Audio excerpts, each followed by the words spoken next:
Today, I don't know what to say.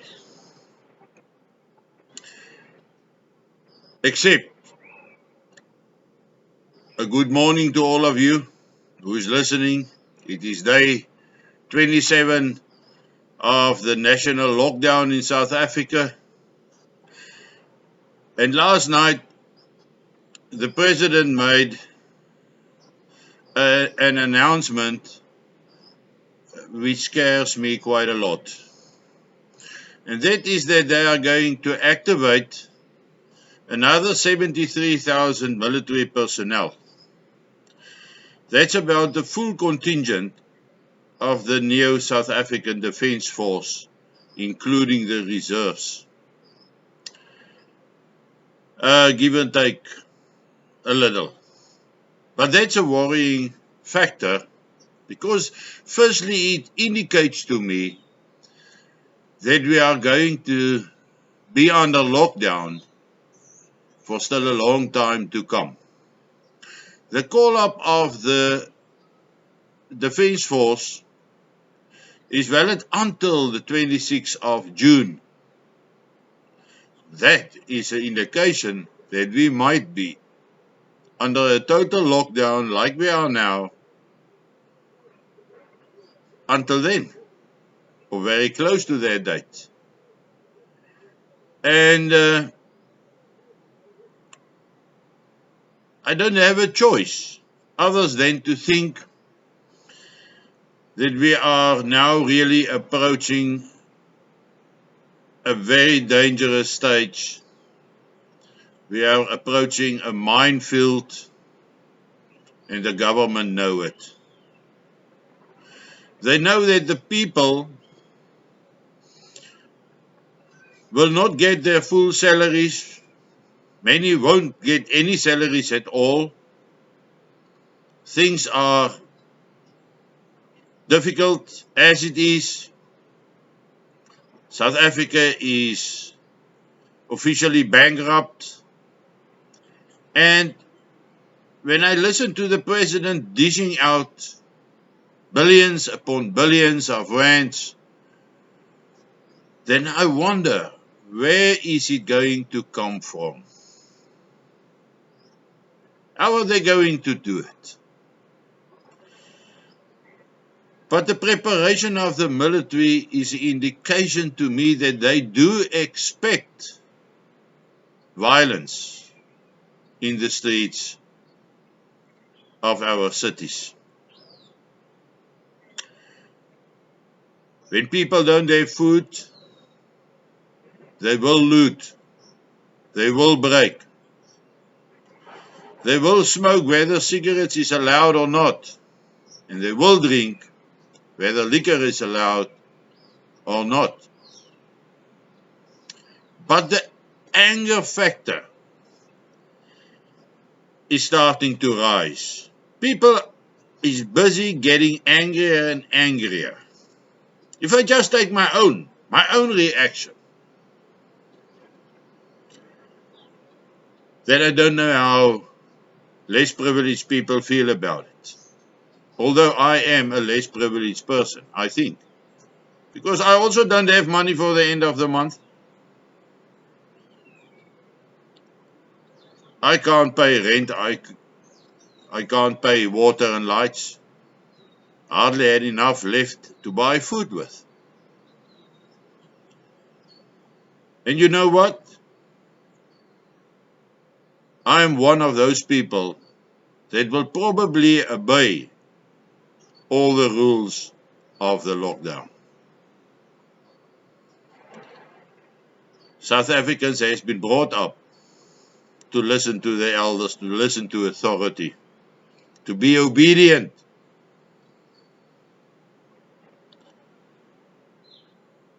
But not the rest of the population. I can foresee a growing intensity of violence, more widespread, more looting, and perhaps burning and death. I wonder what in the end is going to kill more, the violence or the coronavirus. But this morning I need to talk to myself. I need to motivate myself, which is very difficult. Normally when I'm faced with a problem, even while I'm writing, and if I can't solve a problem in my writing, I go and lie on my bed and take a nap. Whether that's 9 o'clock in the morning or 2 o'clock in the afternoon, it doesn't matter. And then when I woke up, then I got the answer in my head. I got the solution to what I must write and how in my head. Now this morning I also feel like going back to bed to re-evaluate the situation, to re-evaluate my situation. But then I must ask myself, what has changed? Nothing.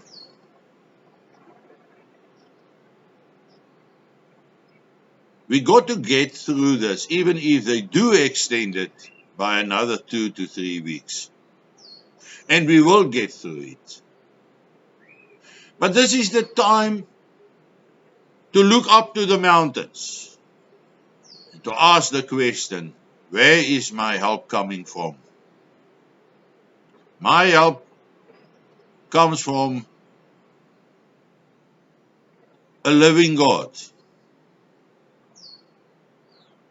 a religion that is alive. But it is still difficult. Many of us will now start feeling, well, maybe the Lord should look after us. Change a little bit of things here and change a bit of things there, etc., etc. But for my life experience, the time I had in prison, the thoughts I had in prison, my revolt I had against God in prison, taught me one thing. And that thing is that while you are in a difficult situation, when you are faced with difficulties and you don't know how to overcome it, or you are planning to overcome it, then God is working with you. If I think about it that way, maybe this extension is needed because God needs to work with us. And we are so unwilling participants in the process. So maybe it was necessary to put the world in lockdown so that we can all have a moment of introspective to look into your life and where you are standing in the world, where you are standing between good and evil.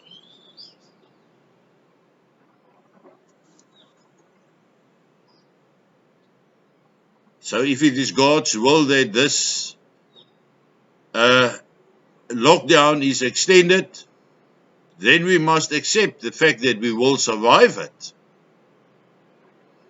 because we won't be tested above our capabilities. I'm taking comfort out of that fact. I'm taking comfort from the fact that I won't be challenged. I won't be put through more difficulty than I can handle. Now, this morning I'm going to have 2 cups of condensed milk coffee.